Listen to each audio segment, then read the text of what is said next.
ჰექსოგენის საქმეზე დაკავებული უკრაინელის ჩვენება. ორივე მამაკაცმა მითხრა, რომ ისინი იყვნენ უკრაინის სახელმწიფო უსაფრთხოების სამსახურის თანამშრომლები და ერთ-ერთ მოწმობაში დაწერა სახელი და გვარი ვლადიმერ სტადნიკი. რა წერია კურიერის მიერ მოპოვებულ დოკუმენტებში. მეუბნებოდნენ, რომ ჩამიდებდნენ ამანას, რომელსაც საქართველოში მოაკითხავდნენ.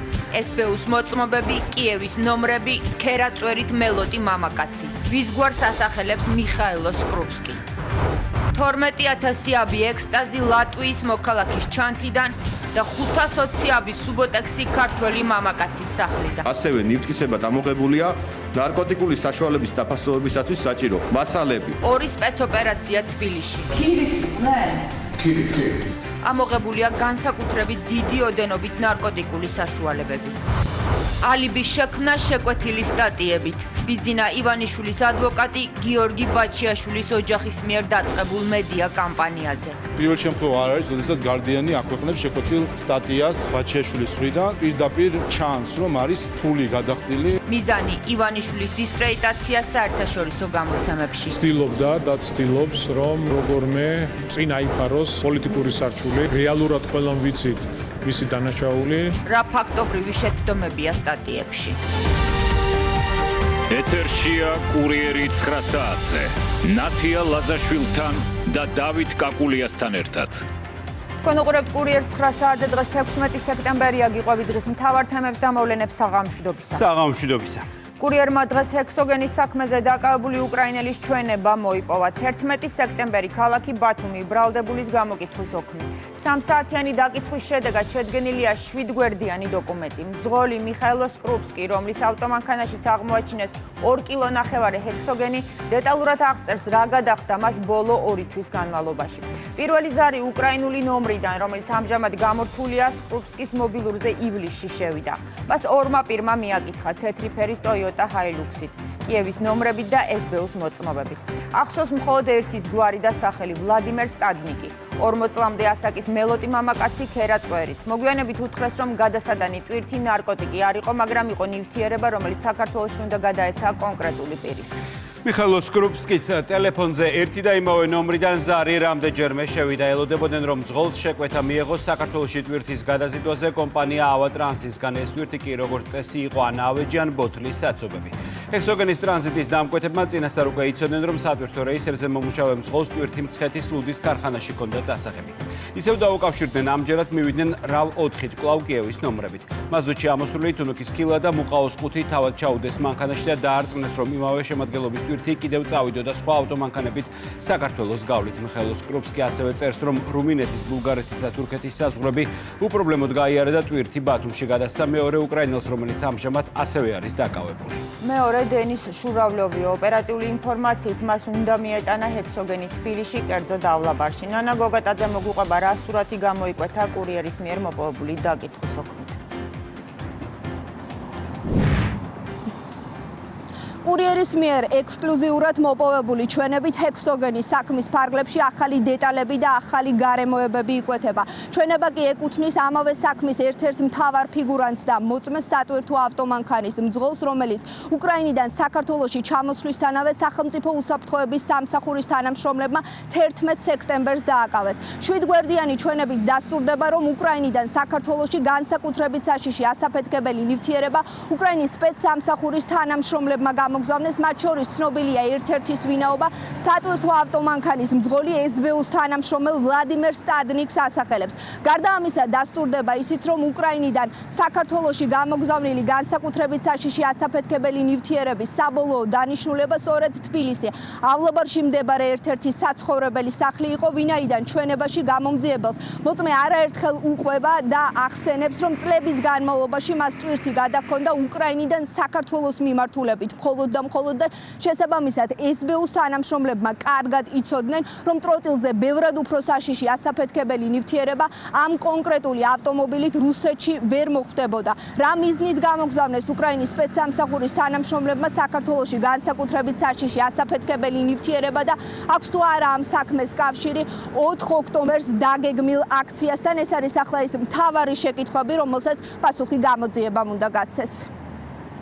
კურიერის მიერ ექსკლუზიურად მოპოვებული ამ ჩვენებით დასტურდება, რომ უკრაინიდან საქართველოში განსაკუთრებით საშიში ასაფეთქებელი ნივთიერება უკრაინის სპეცსამსახურის თანამშრომლებმა გამოგზავნეს. გამოკითხვის ოქმი ჰექსოგენის საქმის ერთ-ერთ მთავარ ფიგურანტს, სატვირთო ავტომანქანის მძღოლ მიხაილო სკრუპსკის ეკუთვნის. სკრუპსკი ქართველ გამომძიებელს უყვება, რომ 3 თვის წინ მას უცნობი მამაკაცი დაუკავშირდა და შეხვედრა სთხოვა. კიევში სტალიჩნეიას ქუჩაზე მასთან უცნობი მამაკაცები მივიდნენ და თავად უთხრეს, რომ უკრაინის სახელმწიფო უსაფრთხოების სამსახურის თანამშრომლები იყვნენ. ჩვენებაში დაკავებული პირი ერთ-ერთი მათგანის ვინაობასაც ასახელებს. ირკვევა, რომ ვინც მძღოლს 5 ქვეყნის გავლით საქართველოში განსაკუთრებით საშიში ასაფეთქებელი ნივთიერება გამოატანა, SBU-ს თანამშრომელი ვლადიმერ სტადნიკია. 2025 წლის ივლისის თვეში ზუსტი რიცხვი არ მახსოვს. მე ვიმყოფებოდი ჩემთან სახლში უკრაინაში. რა დროსაც ჩემს მობილურ ტელეფონზე საკომუნიკაციო პროგრამა WhatsApp-ში დამიკავშირდა უცნობი მამაკაცი, რომელმაც მთხოვა შეხვედრა ტვირთის გადაზიდვასთან დაკავშირებით. მე დავთანხმდი შეხვედრაზე და შევხვდი ქალაქ კიევში, სტალიჩნაიას ქუჩაზე. იქ მოვიდა 2 მამაკაცი, ისინი იმყოფებოდნენ თეთრი ფერის Toyota Hilux-ის მოდელის ავტომანქანით. ნომრები არ მახსოვს, მაგრამ იყო კიევის ნომრები. შეხვედრისას ჩვენ მივესალმეთ ერთმანეთს უკრაინულ ენაზე, რა დროსაც ორივე მამაკაცმა მითხრა, რომ ისინი იყვნენ უკრაინის სახელმწიფო უსაფრთხოების სამსახურის თანამშრომლები და ორივემ წარმიდგინა სამსახურებრივი მოწმობა. ერთ-ერთ მოწმობაში, რამდენადაც მახსოვს, სავარაუდოდ ეწერა სახელი და გვარი, ვლადიმერ სტადნიკი, ხოლო მეორე მამაკაცის სამსახურებრივ მოწმობაში რა სახელი და გვარი ეწერა, არ წამიკითხავს და აღარ დავკვირვები ვარ. საუბრისას ორივე მამაკაცმა მითხრა, რომ იცოდნენ ჩემს შესახებ, რომ უკრაინიდან საქართველოს მიმართულებით გადამქონდა ტვირთი. საუბრისას მკითხეს ძირითადად თუ რა ტვირთი დამქონდა უკრაინიდან საქართველოს მიმართულებით. რამდენ ხანში ჩავდიოდი უკრაინიდან საქართველოში და ასევე დაინტერესდნენ ავტომანქანის გაბარიტებით, ანუ თუ რა წონისა და ზომის ტვირთი გადამქონდა. გამოკითხვის ოქმიდან ირკვევა ისიც, რომ პირველივე შეხვედრაზე SBU-ს თანამშრომლებმა ჯერ სატვირთო ავტომანქანა დაათვალიერეს. შემდეგ მოიწონეს და მძღოლს უთხრეს, რომ საქართველოს მიმართულებით ტვირთის გადატანა სურდათ. კურიერის მიერ მოპოვებული ჩვენებით დასტურდება, რომ ასაფეთქებელი ნივთიერების საბოლოო ლოკაცია საქართველო, თბილისი იყო. საიდუმლო ტვირთის დანიშნულება უკრაინის სპეცსამსახურის თანამშრომლებმა არ გაამშყავნეს, რამაც მძღოლს ეჭვები გაუჩინა. ავტომანქანის დატვირთვის დღეს მე WhatsApp-ში დამიკავშირდა ვლადიმერ სტადნიკი, რომელმაც მითხრა, რომ ვიცი აპირებ საქართველოს მიმართულებით ტვირთის წაღებას და მინდა გაგატანო ჩემი ტვირთიცო. რაზეც მე დავთანხმდი და ქალაქ ხმელნიცკსა და პოდოლსკს შორის მდებარე დუნაევცის დასახლებაში შევხვდი ვლადიმერ სტადნიკს, რომელსაც თან ახლდა ის პიროვნებაც, რომელიც პირველი შეხვედრისას ახლდა. ვლადიმერ სტადნიკი და მასთან ერთად მყოფი მამაკაცი იმყოფებოდნენ Toyota RAV4-ის მოდელის რუხი ფერის ავტომანქანით. აღნიშნულ ავტომანქანას ჰქონდა ქალაქ კიევის სანომრე ნიშნები, რომლებიც ამჟამად არ მახსოვს. მე დავეჭვდი და ვუთხარით დაეკონკრეტებინათ თუ რას მატანდნენ. ისინი კონკრეტულ პასუხს არ მაძლევდნენ. მეუბნებოდნენ, რომ ჩამიდებდნენ ამანაც, რომელსაც საქართველოში მოაკითხავდნენ. მე შევშინდი და ვუთხარი, რომ ასე არაფერს წავიღებდი და არ მინდოდა ნარკოტიკულ საშუალებებთან მქონოდა რაიმე შეხება. მათ დამაჯერებლად დამიკონკრეტეს, რომ ეს არ იყო ნარკოტიკები და მე მშვიდად უნდა ყოფილიყავი, რადგან სპეცსამსახურის თანამშრომლები არ იყვნენ ამგვარ საქმიანობასთან დაკავშირებულები. მე რაღაცნაირად ვენდე მათ.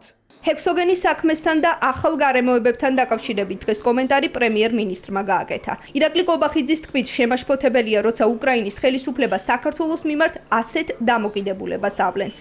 როდესაც კონკრეტული ფიგურანტი, საქმის ფიგურანტი დაკავებული პირი პირდაპირ აცხადებს, რომ მათ დავალება ჰქონდათ მიღებული უკრაინის უსაფრთხოების სამსახურისგან, როდესაც საქმის მასალებიდან ვლინდება, რომ ამ ეტაპზე ყოველ შემთხვევაში, რომ საბოლოო დანიშნულების ადგილი ამ ნივთიერების უნდა ყოფილიყო თბილისის ერთ-ერთი უბანი და შემდეგ ეს კიდევ უფრო მეტად აძლიერებს, რა თქმა უნდა, კითხვებს ამ საქმესთან დაკავშირებით და იმ განზრახვასთან დაკავშირებით, რომელიც ამ საქმის უკან დგას.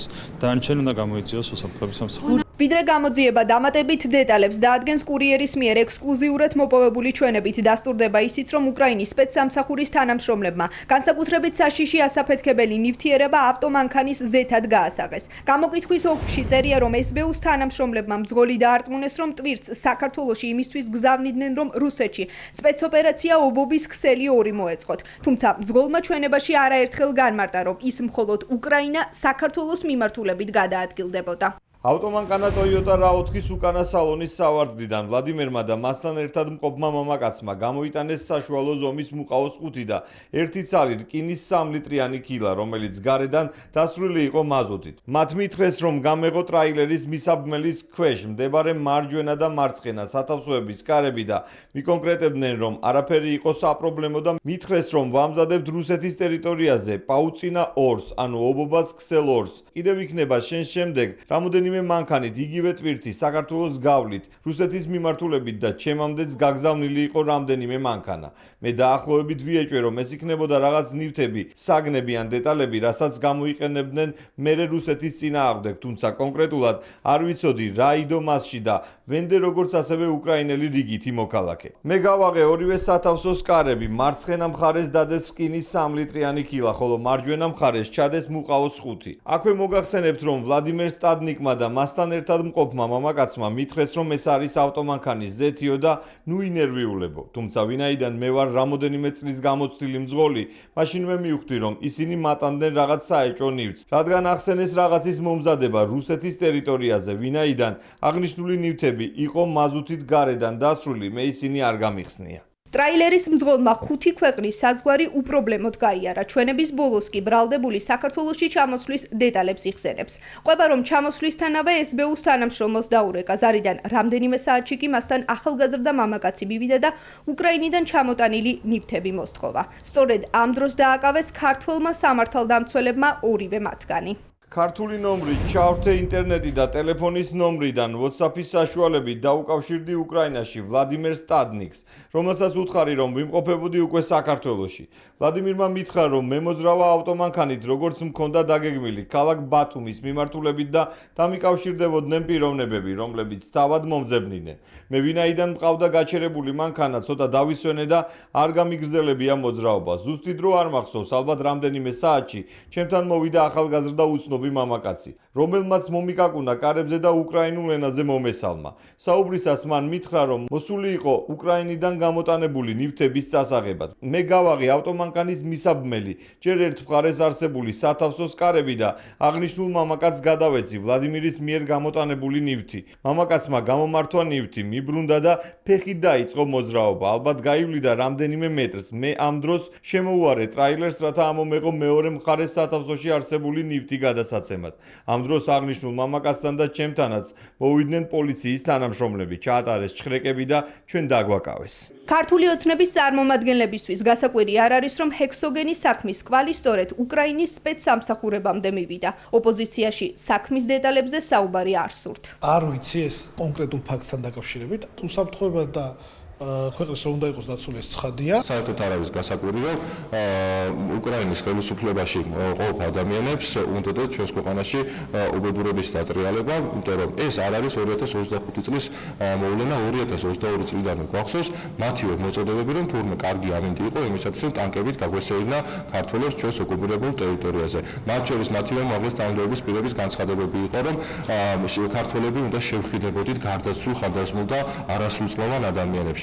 რა მიზნით გამოაგზავნეს უკრაინის სპეცსამსახურის თანამშრომლებმა განსაკუთრებით საშიში ასაფეთქებელი ნივთიერება საქართველოში. დეტალებს გამოძიება სწავლობს. სახელმწიფო უსაფრთხოების სამსახურმა უკრაინის ორი მოქალაქე 11 სექტემბერს დააკავა. გამოძიება სისხლის სამართლის კოდექსის 236 მუხლით მიმდინარეობს, რომელიც ფეთქებადი ნივთიერების მართლსაწინააღმდეგო შეძენა შენახვა გადაზიდვას გულისხმობს. სუსი ასევე იკვლევს მედიაში გავრცელებულ ვერსიასაც, რომლის მიხედვითაც ასაფეთქებელი ნივთიერება ოპოზიციის მხრიდან 4 ოქტომბერს დაანონსებულ პროტესტს და თავდაცვის ყოფილი მინისტრის ბაჩუ ახალაიას სახელს უკავშირდება.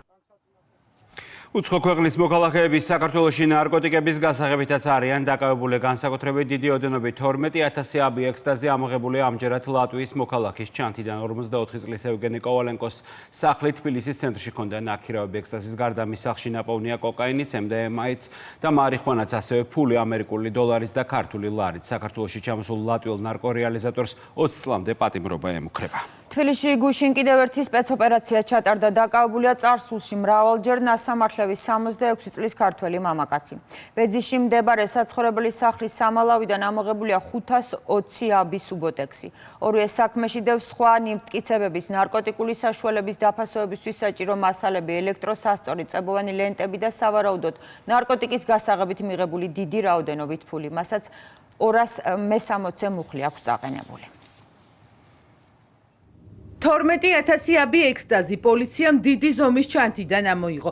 კურიერის ინფორმაციით, ჩემოდანი ლატვიის მოქალაქეს ეკუთვნოდა, ის 44 წლის ევგენი კოვალენკოა. ჩხრეკა კოვალენკოს საცხოვრებელ სახლში ჩატარდა ნინო ჟვანიას ქუჩაზე. ლატვიის მოქალაქეს ბინა ნაქირავები ჰქონდა. კურიერმა გაარკვია, რომ სამართალდამცველებმა დროებითი საცხოვრებლიდან ექსტაზის გარდა სხვა ნარკოტიკიც ამოიღეს. კოკაინი, MDMA და მარიხუანა, ასევე წებოვანი ლენტები, ელექტროსასწორი და სავარაუდოდ რეალიზაციის შედეგად აღებული დიდი ოდენობით თანხაც. გამოსულია, მე მგონი არც სახელი ვიცი, არც გვარი, არაფერი არ ვიცი. იცით მე რა შევამჩნიე? ცოტა თავისებური მოქცევა, ხანდახან გამარჯობა მეუბნება, ხან უფრო მეტად არა. ერთხელ მე ვკითხე თქვენ სპეციალობა რა მითხრა არქიტექტორი ვარ. ხანდახან ორჯერ მე მინახია უამრავი ბოთლები გამოიტანეს, ალკოგოლი რა თქმა უნდა. всё. განსაკუთრებით დიდი ოდენობით ნარკოტიკი პოლიციამ 64 წლის მამაკაცის სახლიდანაც ამოიღო. კურიერმა მისი ვინაობა გაარკვია, ის ჯემალ გულარაშვილია და სხვადასხვა დანაშაულისთვის ბევრჯერაა ნასამართლები. საგამოძიებო მოქმედებები სამართალდამცველებმა ზემო ვეძიში ჩაატარეს. სახლის გარდა გაჩხრიკეს გულარაშვილის ავტომობილიც. 64 წლის მამაკაცი მანქანაში სპეციალურ სამალავში 520 აბ სუბოტექს ინახავდა. რისთვის ჭირდებოდა გულარაშვილს 520 აბი სუბოტექსი, ამას გამოძიება დაადგენს, რაც შეეხება კოვალენკოს. კურიერის ინფორმაციით, ის კლუბური ნარკოტიკის დაფასოებას და შემდეგ ქართულ კლუბებში გაყიდვას აპირებდა. ორივე მათგანი პოლიციამ ოპერატიული ინფორმაციით დააკავა. აღიარებს თუ არა დანაშაულს ჯემალ გულარაშვილი უცნობია. ლატვიის მოქალაქე ევგენი კოვალენკო კი ჯერ დუმილის უფლებას იყენებს. ორივე მათგანი ახლა ბრალის ოფიციალურად წარდგენას ელოდება. დანაშაული, რომელსაც მათ გამოძიება ედავება, 20 წლამდე ან უვადო პატიმრობას ითვალისწინებს. დაკავებული არ აღიარებს დანაშაულს, ვიყენებთ დუმილის უფლებას, ველოდებით, როდესაც გადმოგცემს გამოძიება საქმის მასალებს. საპოლიციო ღონისძიებები ნინო ჟვანიას ქუჩაზე და ზემო ვეძისის დასახლებაში გვიან ღამით ჩატარდა. გამოძიების ინფორმაციით, სამართალდამცველებმა მნიშვნელოვანი მტკიცებულებები უკვე მოიპოვეს, თუმცა საგამოძიებო მოქმედებები კვლავ გრძელდება. დანაშაულის დეტალებზე ბრიფინგი დღეს შინაგან საქმეთა სამინისტროში ჩატარდა. სამართალდამცველებმა ბრალდებულების პირადი, ავტომობილის და დროებითი საცხოვრებელი სახლის ჩხრეკისას განსაკუთრებით დიდი ოდენობით ნარკოტიკული საშუალებები ნივთმტკიცება დამოიღეს. მათ შორის 12,000 აბი ექსტაზი, 520 აბი სუბოტექსი, კოკაინი, MDMA და მარიხუანა. საგამოძიებო მოქმედებების შედეგად პოლიციის მიერ ასევე ნივთმტკიცებად ამოღებულია ნარკოტიკული საშუალების დაფასოებისათვის საჭირო მასალები, ელექტროსასწორი, წებოვანი ლენტები და სავარაუდოდ ნარკოტიკის უკანონო რეალიზაციის შედეგად მიღებული დიდი რაოდენობით თანხა. შინაგან საქმეთა სამინისტრო აგრძელებს უკომპრომისო ბრძოლას ნარკოტიკების უკანონო ბრუნვისა და გავრცელების წინააღმდეგ. აღნიშნული მიმართულებით სამართალდამცველები მთელი ქვეყნის მასშტაბით მუდმივ რეჟიმში ატარებენ შესაბამის კომპლექსურ ღონისძიებებს. კოვალენკოს და გულარაშვილის საქმეზე გამოძიება განსაკუთრებით დიდი ოდენობით ნარკოტიკული საშუალებების შეძენა შენახვის მუხლით გრძელდება. არ არის გამორიცხული 260 მუხლი გადაკვალიფიცირდეს და ბრალი დამძიმდეს. ცოტა ხნის წინ ბრიფინგი ჩატარდა საქართველოს პროკურატურაში. საქმე ეხება უპრეცედენტო ოდენობის 624 მილიონი დოლარის და 35 მილიონი ევროს უკანონო შემოსავლის ლეგალიზაციის ფაქტს. ამ ეტაპზე დაკავებულია ერთი პირი. ბრალდებულმა მის საკუთრებაში არსებული ვალუტის გადამცველი პუნქტის საქმიანობის საფარქვეში მოაწყო დაუსაბუთებელი წარმომავლობის თანხის შეკრების, კონვერტაციის გზით წარმოშობის შეცვლის და ლეგალურ მიმოქცევაში განთავსების უკანონო ქსელი. დაკავებულთან წინასწარი შეთანხმები დანაშაულებრივი ჯგუფის წევრები სისტემატიურად უზრუნველყოფდნენ საბაჟო პროცედურების გვერდისავლით, ავტომანქანებში მოწყობილი სპეციალური სამალავებით მოსაზღვრე ქვეყნებიდან განსაკუთრებით დიდი ოდენობით უცხოური ვალუტის შემოტანას, რის შემდეგაც იწყებოდა ფულის გათეთრების პროცედურები კომერციულ ბანკებში ყალბი მონაცემების წარდგენით. საუბარია 2022-24 წლებზე. გამოძიებით დადგინდა რომ ბრალდებულმა მის საკუთრებაში არსებული ეროვნული ბანკის მიერ ნებადართული ვალუტის გადამცვლელი პუნქტის საქმიანობის საფარქვეშ ფულის გათეთრების და ტერორიზმის დაფინანსების აღკვეთის ხელშეწყობის შესახებ საქართველოს კანონის მოთხოვნათა განზრახ იგნორირებით მოაწყო დაუსაბუთებელი წარმომავლობის თანხის შეკრების, კონვერტაციის გზით წარმოშობის შეცვლის და ლეგალურ მიმოქცევაში განთავსების უკანონო ქსელი. დაკავებულთან წინასწარი შეთანხმებით დანაშაულებრივი ჯგუფის წევრები სისტემატიურად უზრუნველყოფდნენ საბაჟო პროცედურების გვერდის ავლით, ავტომანქანებში მოწყობილი სპეციალური სამალავებით, მოსაზღვრე ქვეყნებიდან განსაკუთრებით დიდი ოდენობით დაუსაბუთებელი წარმომავლობის უცხოური ვალუტის შემოტანას და თანხის თავშეყრის ადგილას, ვალუტის გადამცველ პუნქტში მიწოდებას.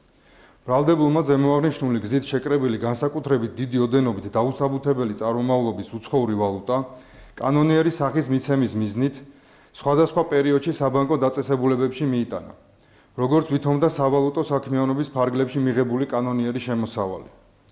რის დამადასტურებლადაც კომერციულ ბანკებს მიეწოდა წარმომავლობის შესახებ ყალბი მონაცემები, ხოლო ბანკებიდან კონვერტაციის შედეგად მიღებული თანხები სხვა პირებზე გადაცემის და შემდგომი განკარგვის, ასევე უძრავ-მოძრავი ქონებების შეძენის გზით მიმართულ იქნა ლეგალურ ეკონომიკურ ბრუნვაში. აღნიშნული ქმედებით ბრალდებულმა და დანაშაულებრივი ჯგუფის სხვა წევრებმა 2022-2024 წლებში მოახდინეს დაახლოებით 624 მილიონი ამერიკული დოლარის და 35 მილიონი ევროს ოდენობით უკანონო შემოსავლის ლეგალიზაცია. საქმეზე ჩატარებული საგამოძიებო მოქმედებების ფარგლებში ამოღებულია დიდი ოდენობით ნაღდი ფული. დანაშაულებრივი წარმომავლობის თანხის და სხვა აქტივების სახელმწიფო სასარგებლო ჩამორთმევის უზრუნველსაყოფად პროკურატურა შესაბამის სამართლებრივ პროცედურებს გაატარებს.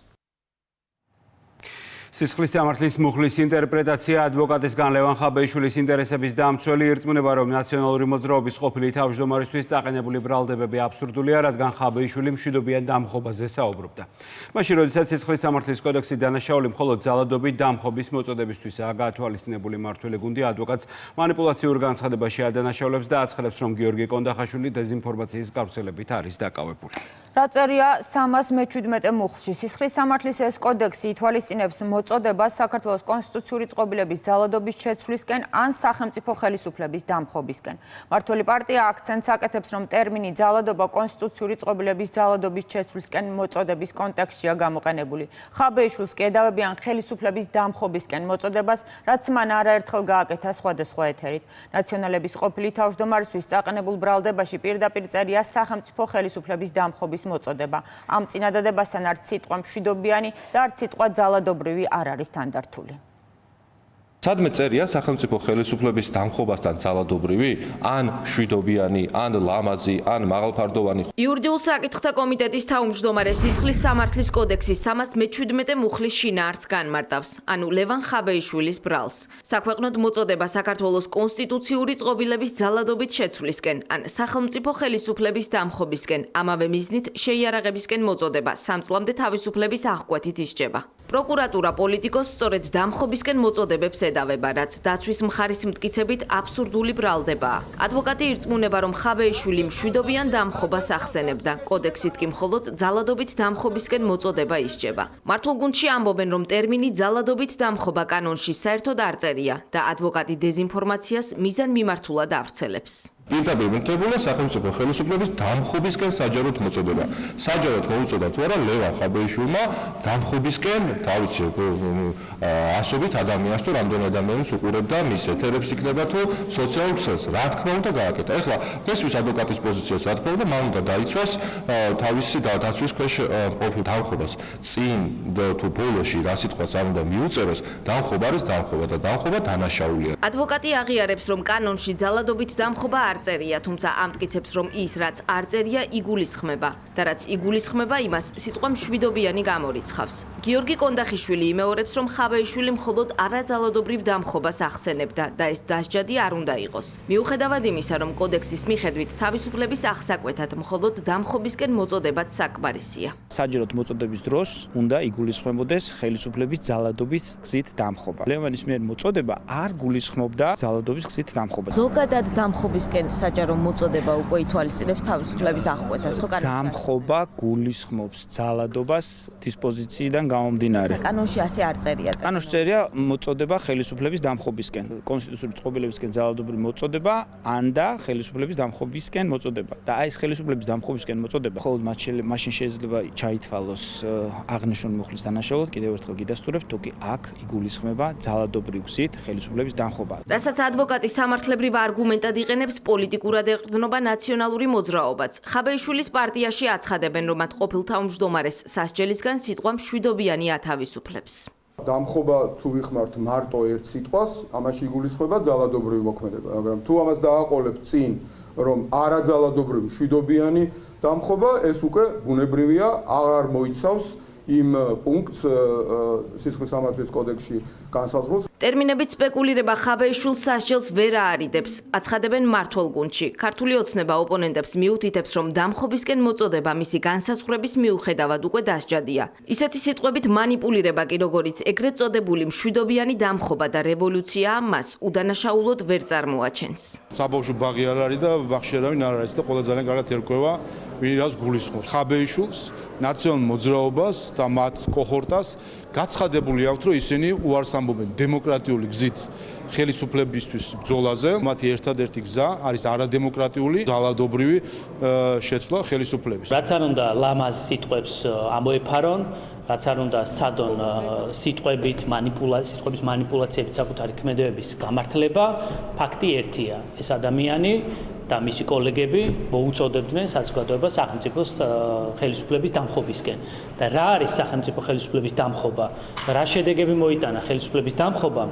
ჩვენმა ქვეყანამ ძალიან კარგად იხილა 90-იან წლებში. ხაბეიშვილის ბრალთან დაკავშირებით მედიის შეკითხვებს დღეს პრემიერ-მინისტრმაც უპასუხა. ირაკლი კობახიძის თქმით, არჩევნების გარდა ხელისუფლების შეცვლის ყველა გზა არალეგიტიმურია და ამას სისხლის სამართლის კოდექსი განსაზღვრავს. ძალიან შეაჩვენეს ენა ქართულ საზოგადოებას, მუდმივად არის საუბარი რადიკალიზმზე, ცეცხლის საკიდებაზე, მოლოტოვზე, დამხობაზე, თაკაც ისევე როგორც კორუფციული დანაშაულის მიმართ, ორგანიზებული დანაშაულის მიმართ, ნარკოტიკული დანაშაულების მიმართ, ასევე ასეთი ტიპის პოლიტიკურად მოტივირებული დანაშაულის მიმართ გვექნება განსხვავებული მკაცრი მიდგომები და ამას ყველა უნდა შეეგოს, ამას ყველა უნდა გავუსწოროს თვალი, აქედან გამომდინარე ყველას მოუწოდებ, რომ უფრო ფრთხილად მოეკიდოს საკუთარ რიტორიკას. ხო არ შეიძლება ქართულ საზოგადოებას წლების მანძილზე ეს მოდეს საუბარი დამხობასთან, ცეცხლთან და უბედურებასთან დაკავშირებით ან ვისგან. ნაცებისგან სახელმწიფო და მისი კანონმდებლობა იქნება სათანადოდ მკაცრი ნებისმიერი ასეთი რადიკალიზმის გამოვლენების მიმართ. სახელმწიფო ხელისუფლების დამხობისკენ მოწოდებასთან ერთად ხაბეიშვილს ბრალი უკანონო ქმედების განხორციელების სანაცვლოდ ქრთამის დაპირებაზეც წარედგინა. ელენე ხოშტარიას კი ბრალი პროკურატურამ სხვის სინივთის განზრახ დაზიანების ფაქტზე წარუდგინა. მითითებულია თანხაც 570 ლარის ოდენობის ქონებრივი ზიანი.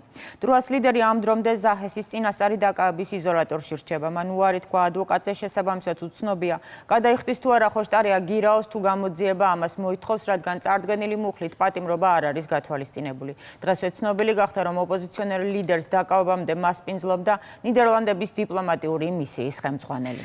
ნიდერლანდების ელჩმა მას არაფორმალურ გარემოში უმასპინძლა, რასაც დროას წევრებიც ადასტურებენ. მელინე არაკელიანმა ელენე ხოშტარიას დაკავების შემდეგ სოციალურ ქსელში დაწერა, რომ დემოკრატიის მიმართულებით საქართველოში აღსანიშნავი არაფერია, რადგან დაკავებულები არიან ოპოზიციონერი ლიდერები.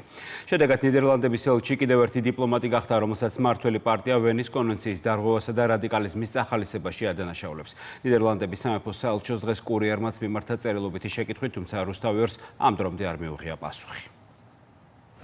ელენე ხოშტარიას ბრალი ზაჰესის დროებითი მოთავსების იზოლატორში წარუდგინეს. დროას ლიდერი ახლა სასამართლო პროცესის ჩანიშვნას ელოდება და საადვოკატო მომსახურებაზე უარს ამბობს.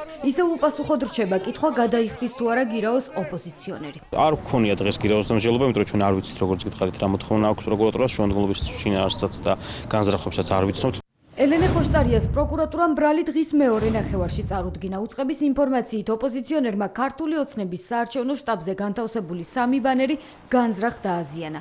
თავად კახა კალაძე მიიჩნევს, რომ ხოშტარია გარე ძალების მითითებით მოქმედებს. მის რადიკალურ ქმედებებს კი მხარს საქართველოში აკრედიტებული ელჩების ნაწილიც უჭერს. ყველამ უნდა გაიგოს და გაითავისოს კარგად, რომ ზოგიერთი დიპლომატი ცოტა ხმამაღლა ნათქვამია, ჩვეულებრივ ჩართულია იმ ძალადობრივ და რადიკალურ დაჯგუფებებთან ერთად ქვეყნის წინააღმდეგ ქმედებებში, როგორც იცით, ეს ყველაფერი ფინანსდება გარედან. ეს ადამიანები, რა თქმა უნდა, ვითომ დიპლომატები წარმოადგენენ იმ რადიკალურ დაჯგუფებებს, რომელიც ებრძვის ქართულ სახელმწიფოს.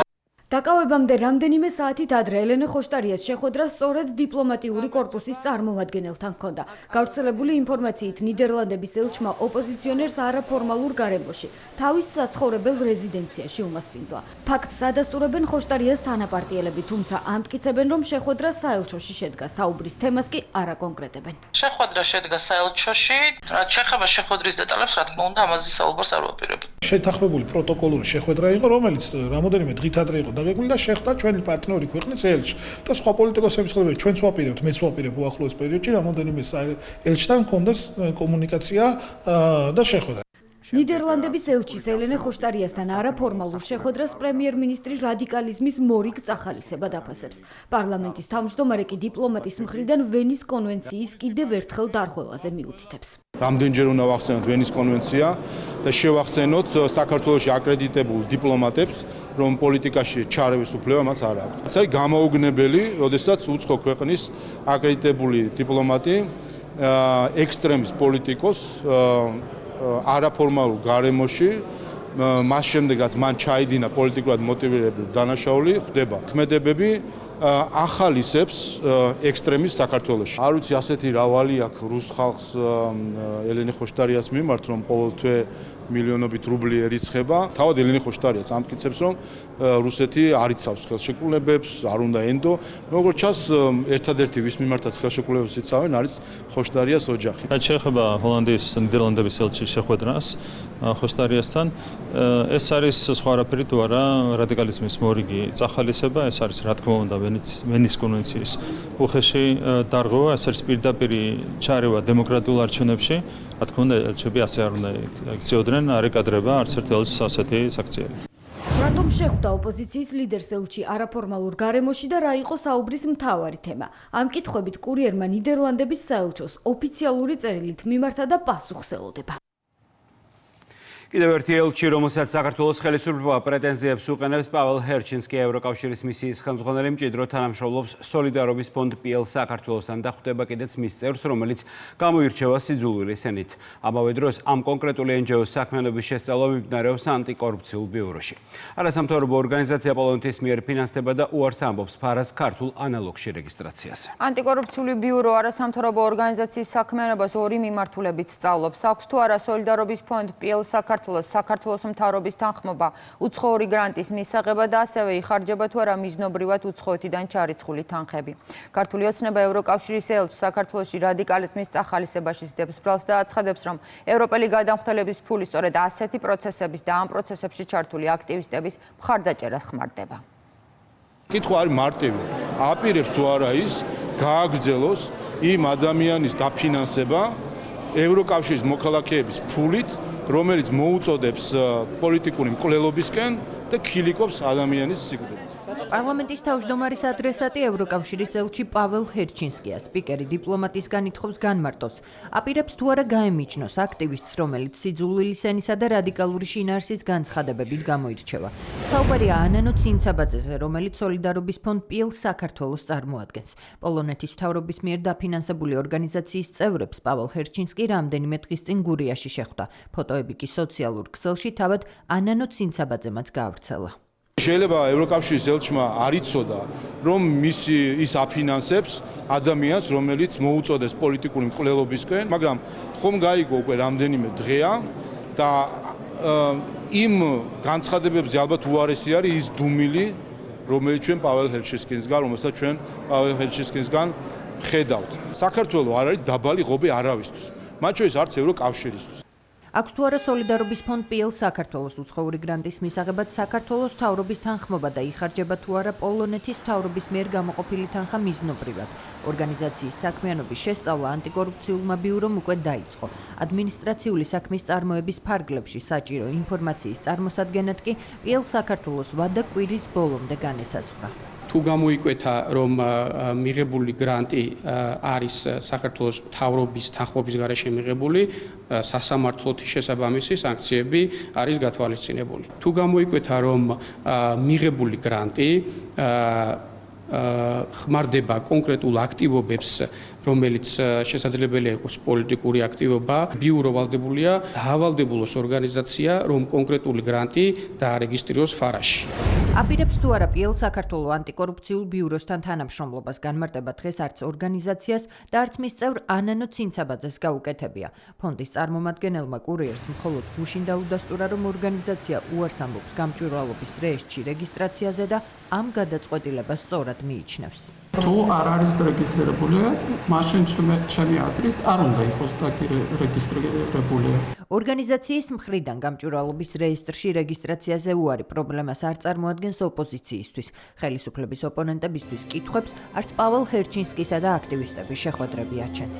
ევროკავშირის ელჩი და აკრიტიკო იმის გამო ხვდება ახალგაზრდებს და ესაუბრება მათ იმაზე, რომ როცა ეს საჭიროა, შეუძლიათ პროტესტი გამოხატონ მათ შორის, რა თქმა უნდა ეს ვერანაირად ვერ შეფასდება ძალადობისგან მოწოდებას. ელჩი ვისაც შეხვდება საქართველოს მოქალაქეს, ეს მათი უფლება არის და ეს არ არის საქართველოს სახელმწიფოს წინააღმდეგ მოქმედება. ევროპელი დიპლომატის მხრიდან ვენის კონვენციის დარღვევასა და ქვეყნის შიდა საქმეებში ჩარევაზე საუბრობს სახელისუფლებო გუნდი. ქართულ ოცნებაში ამბობენ, რომ პაվել ჰერჩინსკი ექსტრემიზმის წახალისებას მიზან მიმართულად ცდილობს. ნაწილი არის იგივე ევროკავშირის ელჩი იმ ძალადობრივი დაჯგუფების, რომელიც არის შექმნილი მათივე დაფინანსებით, მათივე მხარდაჭერით, რა თქმა უნდა, ყველანაირი წითელი ხაზი გადაკვეთილია. ქართული ხალხის თვალში ევროპული ბიუროკრატია ასოცირდება რადიკალისტთან, ძალადობასთან, დემოკრატიის უგულებელყოფასთან. ეს პროცესი უნდა შეჩერდეს.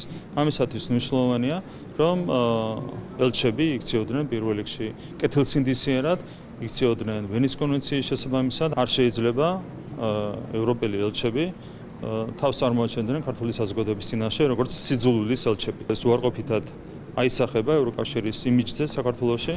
საქართველოში ევროკავშირის წარმომადგენლობა კი დუმს და უკვე 3 დღე არ პასუხობს კურიერის წერილობით შეტყობინებას, რომ დააფიქსირონ საკუთარი პოზიცია ელჩისა და NGO-ების შეხვედრასთან დაკავშირებით. კორუფციის წინააღმდეგ ბრძოლის შესახებ კანონი მკაცრდება. ცვლილებების მიხედვით ქონებრივი დეკლარაციის 30 წლის განმავლობაში წარდგენის ვალდებულება ექნებათ იმ ყოფილ მოხელეებს, რომელთა მიმართ სამოხელეო დანაშაულისთვის გამამტყუნებელი განაჩენი იყო დამდგარი. დეკლარაციების მონიტორინგი კვლავ ანტიკორუფციული ბიუროს კომპეტენცია იქნება. დანაშაულის დამტკიცების შემთხვევაში ქონებრივი მდგომარეობის 30 წლის განმავლობაში წარდგენის ვალდებულება ყოფილ საჯარო მოხელეებს, პოლიტიკური თანამდებობის პირებს, IP-ების, SIP-ების და სახელმწიფო საწარმოებში დასაქმებულ პირებს ექნებათ. ეს ცვლილებები პირდაპირ სიგნალია იმ ადამიანებისთვის, რომლებიც კორუფციულ გარიგებაში ჩართულობით, სავარაუდო სარგებლის მიღებაზე, შემდეგ შემოსავლის ლეგალიზებაზე და გრძელვადიან პერიოდში პირადი ინტერესების დაკმაყოფილებაზე არიან ორიენტირებულნი. ცვლილებების ამოქმედების შემდეგ კონკრეტული სამოხელეო დანაშაულში მხილებული ადამიანების ქონებრივი მდგომარეობის აქტიური დაკვირვება და მონიტორინგი 30 წლის განმავლობაში გახდება შესაძლებელი, რაც ფაქტობრივად მათი მხრიდან მითვისებული ქონების ლეგალიზებასა და პირადი ინტერესებით გამოყენებას სასჯელის მოხდის შემდეგაც განორიცხავს. ეს არის ძალიან მნიშვნელოვანი კანონპროექტი, რომელსაც უნდა ქონდეს პრევენციული ეფექტი.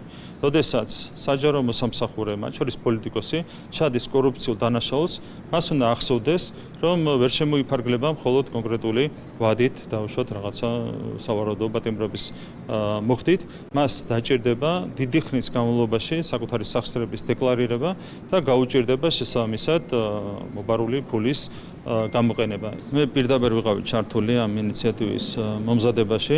ეს არის იმ ხაზის გაგრძელება, რაც დაწყებული გვაქვს ჩვენ კორუფციის წინააღმდეგ. ხო, ყველა მიმართულებით ჩვენ გვაქვს კონკრეტული ზომები მიღებული, მათ შორის ეს არ ეხება მარტო ვიღაცის დაკავებას, დაპატიმრებას და ამ შემდეგ, ხო?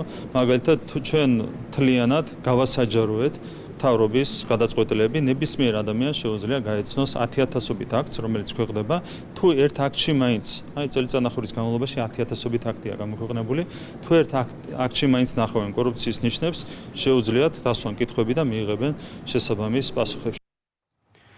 2 მილიარდი დოლარის ღირებულების ბიტკოინი მიითვისა და თაღლითობა ჩაიდინა იმ ადამიანის მიმართ, რომელიც საკუთარ ფინანსებს ანდობდა საზღვარი უკანონოდ გადაკვეთა ციხიდან კი ოჯახის საშუალებით დაკავებულია უცხოურ მედიაში სტატიების დაკვეთით. საუბარია გიორგი ბაჩიაშვილზე, რომელზეც ბიძინა ივანიშვილის ადვოკატი აცხადებს, რომ ალიბის შექმნას ცდილობს შეკვეთილი სტატიებით. საუბარია გარდიანზე და ნიუ-იორკ ტაიმსზე. თემურ წაკვაძემ ბაჩიაშვილის ოჯახის მედია კამპანიაზე ვრცელი განცხადება გუშინ გაავრცელა და ისაუბრა იმ ფაქტობრივ შეცდომებზე, რომლებიც სტატიებში არის დაშვებული. ადვოკატი ერწმუდება, რომ ბაჩიაშვილის მხარე ივანიშვილის დისკრედიტაციით არის დაკავებული. ასეთი შეკვეთილი სტატიები ყოველთვის ებრძნება ხოლმე ყალბ ინფორმაციას, ყალბ სინამდვილეს. პრემიერ-მინისტრი ბიძინა ივანიშვილის ადვოკატის მიერ გამოქვეყნებულ განცხადებას ეხმაურება. საუბარია ვრცელ წერილზე, რომელიც მმართველი პარტიის დამფუძნებლის ინტერესების დამცველმა შეკვეთილ სტატიებს მიუძღვნა. გარდიანის და ნიუ-იორკ ტაიმსის ჟურნალისტებმა ადვოკატის თქმით, რამდენიმე მილიარდის მითვისებაში მჟავრდებული გიორგი ბაჩიაშვილის ოჯახის დაკვეთით მიკერძოებული ინფორმაცია გაავრცელეს. წაუყენეს ბრალდებები ბიძინა ივანიშვილს, ისე რომ არ იქნა დაცული უდანაშაულობის პრეზუმპცია. რაც ადვოკატს აფიქრებინებს, რომ სტატიების მიზანი მხოლოდ ივანიშვილის სახელის დისკრედიტირება იყო. მთავრობის მეთაური შეკვეთილ სტატიებს ეგრეთ წოდებულ deep state-ის გავლენის შედეგს უწოდებს, რომლის გამოყენებაც ქართული პოლიტიკის აქტორებისგანაც ხშირად ხდება. ზოგადად ეს არის სამწუხარო პრაქტიკა, როდესაც საერთაშორისო მედიაში ხდება კონკრეტული შინაარსის ყიდვა, ამ პრაქტიკას მიმართავენ ჩვენი პოლიტიკური ოპონენტები, ამ პრაქტიკას მიმართავენ ხშირად კრიმინალები, ამ პრაქტიკას მიმართა ბატონმა ბაჩიაშვილმა. კიდევ ერთხელ ვიტყვი, რომ ეს არის სამწუხარო პრაქტიკა, რომელიც გარდა იმისა, რომ ჩვენი ოპონენტების სახეს წარმოაჩენს, ასევე წარმოაჩენს იმ რთულ მდგომარეობას, მძიმე ვითარებას, რომელიც არის საერთაშორისო მედიაში შექმნილი. გარდიანსა და ნიუ-იორკ ტაიმსში დაკვეთილი სტატიები ივანიშვილის ადვოკატის თქმით დანიელ ბოუფიმ და ფილიპ შიშკინმა მოამზადეს. წიხვაძე წერს, რომ ბოუფი მისთვის გამოგზავნილ კითხვებში ხშირად იყენებდა ბაჩიაშვილის დედის ტერმინებს. ამტკიცებდა, რომ ქართული ოცნების საპატიო თავმჯდომარე ქვეყნის დემოკრატიული უკუსვლისთვის დაასანქცირეს. მაშინ, როდესაც ბაიდენის წარმავალმა ადმინისტრაციამ მის რუსეთთან საეჭვო კავშირის გამო ისე დაასანქცირა, რომ ერთი მტკიცებულება დღემდე არავის წარუდგენია. მმართველ გუნდში არ გამორიცხავენ, რომ ამ ფორმით გიორგი ბაჩიაშვილი ყალბი ალიბის შექმნას ცდილობს იმ ფონზე, როდესაც სასამართლომ საკმაოდ მძიმე ბრალი დაუმტკიცა.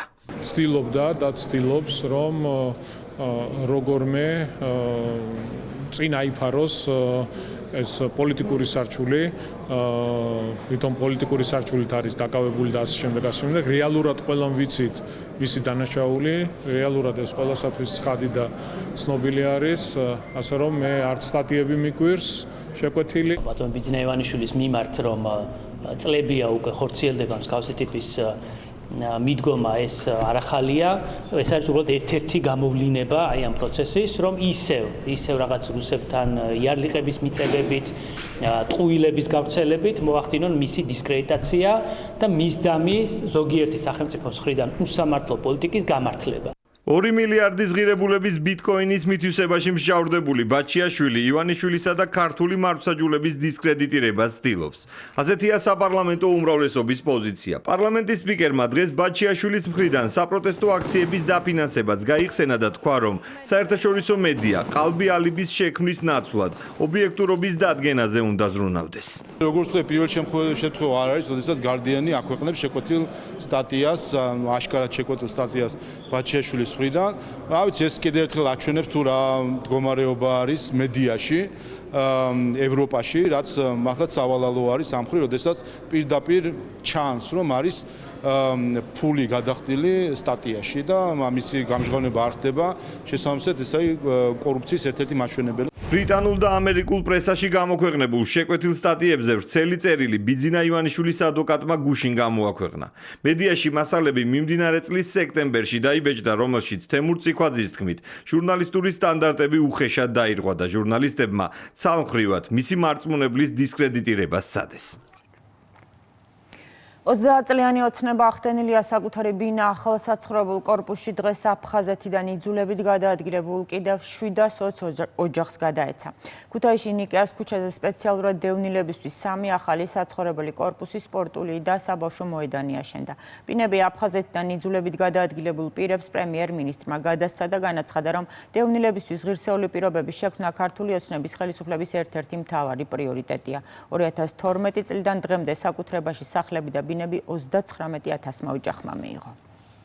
მინდა ვთხოვო აქ სცენაზე გამოვიდეს ბატონი ავთანდილ არქანიას შესანიშნავი ოჯახი იმისთვის რომ ჩვენ გადავცეთ მათ ნანატრი გასაღები.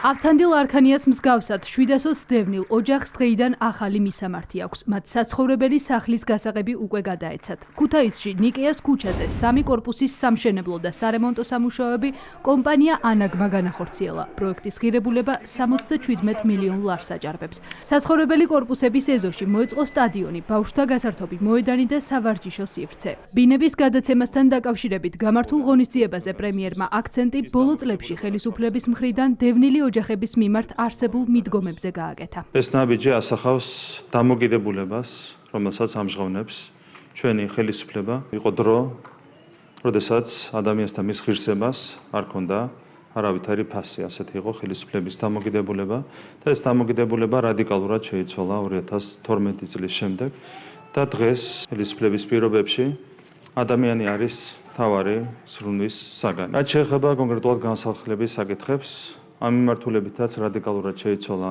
მიდგომები 2012 წლის შემდეგ მიღებული იქნა ახალი კანონი, დადგინდა კონკრეტული კრიტერიუმები, რომელთა საფუძველზეც სამართლიანად წარიმართება განსახლების პროცესი. პროექტები, რომლებიც დღეს მიმდინარეობს, თავისი მასშტაბით არის უპრეცედენტო. ერთდროულად 5 ქალაქში 1000-ობით ოჯახისთვის შენდება ახალი საცხოვრებელი. ამ ყველაფრის ჩამორი ბიუჯეტი შეადგენს 600 მილიონ ლარს. 2012 წლის შემდეგ ახალი საცხოვრებელი დაახლოებით 39,000-მა დევნილმა ოჯახმა მიიღო. მინდა გისურვოთ ბედნიერი ცხოვრება ახალ ღირსეულ საცხოვრებელში. თუმცა ჩვენი მთავარი მიზანი ეს არ არის, ჩვენი მთავარი მიზანია, რა თქმა უნდა, დაბრუნება აფხაზეთში, ჩვენი ქვეყნის გამთლიანება. დღევანდელი ხელისუფლება არის ის ხელისუფლება, რომელმაც დევნილთათვის ღირსეული ცხოვრების პირობების შექმნა რეალურად აქცია საკუთარ პრიორიტეტად. ამ მონდომების შედეგია ის, რომ თუ კი 2012 წლამდე ამ პროგრამის მთლიანი ბიუჯეტი მხოლოდ 25 მილიონ ლარს არ აღემატებოდა, წლევანდელი ბიუჯეტის მოცულობა ამავე მიმართულებით თითქმის 10-ჯერ მეტია და 240 მილიონ ლარს შეადგენს. ღონისძიების დასრულების შემდეგ პრემიერ-მინისტრი ქუთაისის ტექნოლოგიური ჰაბის მოწყობის სამუშაოებს გაეცნო. ჰაბი პარლამენტის ყოფილ შენობაში განთავსდება. პროექტის შესახებ ინფორმაცია პრემიერს ეკონომიკის მინისტრმა გააცნო. ინფრასტრუქტურის გარე სამუშაოები უკვე დასრულებულია. ახალ სივრცეში სამრეწველო ინოვაციების, 3D პრინტერების, ელექტრონიკის, რობოტის, დრონების და სხვა ექსპერიმენტული ლაბორატორიების მოწყობაა დაგეგმილი. ეს ექნება უნიკალური სივრცე საქართველოს მოქალაქეებისთვის, სადაც გაერთიანებულია მთელ კავკასიაში ერთადერთი სამეცნიერო ტექნოლოგიური ინტერაქციული მუზეუმი. აქ იქნება ერთ-ერთი წამყვანი კრეატიული IT ინდუსტრიის სკოლა, ასევე იქნება წარმოდგენილი ყველაზე მასშტაბური ტექნოლოგიური პარკი რეგიონში. პარლამენტის ყოფილი შენობის მიმდებარედ კი თანამედროვე მრავალფუნქციური პარკის მოწყობაა დაგეგმილი. სამუშაოების შესახებ ინფორმაცია პრემიერს ინფრასტრუქტურის მინისტრმა გააცნო. პროექტირების კონკურსი მუნიციპალური განვითარების ფონდმა უკვე გამოაცხადა. პარკი, რომელიც 70 ჰექტარ ტერიტორიაზე განთავსდება, საბავშვო ზონებს, სპორტულ მოედნებს, კულტურულ და საგანმანათლებლო სივრცეებს, ღია სცენას, პავილიონებს და ღონისძიებების მოედნებს გააერთიანებს. მოეწყობა დიდი რეკრეაციული სივრცე, ასევე აშენდება სპორტის სასახლე ქუთაისის. და ვფიქრობთ, რომ ეს ტერიტორია ძალიან მნიშვნელოვანი ცენტრი გახდება არა მხოლოდ ქუთაისისთვის, არამედ მთლიანად რეგიონისთვის. ჩვენ ყველაფერს გავაკეთებთ იმისთვის, რომ ეს რეკრეაციული სივრცე იყოს ერთ-ერთი ყველაზე მაგარი მთელ საქართველოში. გათვლილი არის როგორც დიდი სარეკრეაციო ზონა თავისთავად, ასევე აღნიშნულ ტერიტორიაზე მოეწყობა ქუთაისის სპორტის სასახლე. ვფიქრობთ, რომ დაიგეგმოს დიდი სხვადასხვა ტიპის სპორტული მოედნების მოწყობა. დღის ბოლოს ირაკლი კობახიძე ქუთაისის საერთაშორისო აეროპორტში ახალი 3 კილომეტრნახევრიანი ასაფრენ-დასაფრენი ზოლის მშენებლობის პროცესს გაეცნო. სივრცე ექსპლუატაციაში 2026 წელს შევა და ნებისმიერი ტიპის სამგზავრო და სატვირთო საჰაერო ხომალდის მიღებას შეძლებს. სამუშაოების ღირებულება 239 მილიონ ლარს აჭარბებს. აეროპორტის ინფრასტრუქტურას დაემატება 4 ბილიკი. სადგომების რაოდენობა კი 17-მდე გაიზრდება. პრემიერი გაეცნო საზღვრის კონტროლის ავტომატიზებული სისტემის მოწყობის სამუშაოებსაც, რომელიც საქართველოს მოქალაქეებისთვის საზღვრის კვეთის დროს შეამცირებს და პროცედურას გაამარტივებს. საბოლოო ჯამში, რა თქმა უნდა, ამ პროექტის ბოლომდე მიყვანა უზრუნველყოფს ქუთაისის აეროპორტში მგზავრთა გადის თვისებრივად გაზრდას. ეს არის ჩვენი მთავარი ამოცანა, ყველაზე მზარდია გზავრთან გადის თვალსაზრისით ქუთაისის აეროპორტი და რა თქმა უნდა ჩვენ ინფრასტრუქტურული პროექტით ხელი უნდა შევუწყოთ გზავრთან გადის კიდევ უფრო მეტად გასდას და აეროპორტის სისტემურ და სისტემატურ განვითარებას. წლის ბოლოს ქუთაისის საერთაშორისო აეროპორტში დაგეგმილია ბიზნეს ლაუნჯის გახსნაც, რომლის საინვესტიციო ღირებულება 1 მილიონ ლარს შეადგენს. აეროპორტიდან საჰაერო რეისები 17 ქვეყნის 32 მიმართულებით სრულდება. თბილისის მერობის კანდიდატის ჯანდაცვისა და სოციალური პოლიტიკა მომდევნო 4 წლისთვის კახა კალაძე ამ მიმართულებით 6 ძირითადი პროგრამის გაფართოებას გეგმავს. კერძოდ საუბარია დაავადებათა სკრინინგის, გაფანტული სკლეროზის, მედიკამენტების და კვლევების დაფინანსების, ასევე ძუძუს, კიბოს, სულის ტვინის და ღვიძლის ტრანსპლანტაციის და რევმატოიდული ართრიტის სამკურნალო მედიკამენტების დაფინანსების პროგრამის გაზრდაზე. თბილისის მერიის ახალი ინიციატივები შეზღუდული შესაძლებლობების მქონე ბავშვებსა და 100 წელს მიღწეულ მოქალაქეებსაც ეხება. ჯანდაცვისა და სოციალური პოლიტიკა იყო, არის და მომავალშიც იქნება ჩვენი მთავარი პრიორიტეტი. დედაქალაქის მერმა და მერობის კანდიდატმა კახა კალაძემ ჯანდაცვისა და სოციალური მიმართულების ის პროგრამები წარადგინა, რომლებიც მომდევნო 4 წლის განმავლობაში მისი გუნდის მთავარი პრიორიტეტი იქნება. ბენეფიტებით უკვე სარგებლობს 300,000 მოქალაქე. დამატებითი სერვისებისთვის კი გამოყოფილია 106 მილიონი ლარი. იგეგმება 3 ახალი პროგრამის ამოქმედება. ჩვენ ვზრუნავთ ჩვენს თანამოქალაქეებზე. ჯანდაცვისა და სოციალური პროგრამებით გათვალისწინებული ბენეფიტებით ყოველწლიურად 300,000 ადამიანი სარგებლობს. ფინანსდება 9 მილიონზე მეტი შემთხვევა. მიმდინარე პროგრამები გაფართოვდება და ამოქმედდება 3 ახალი პროგრამა.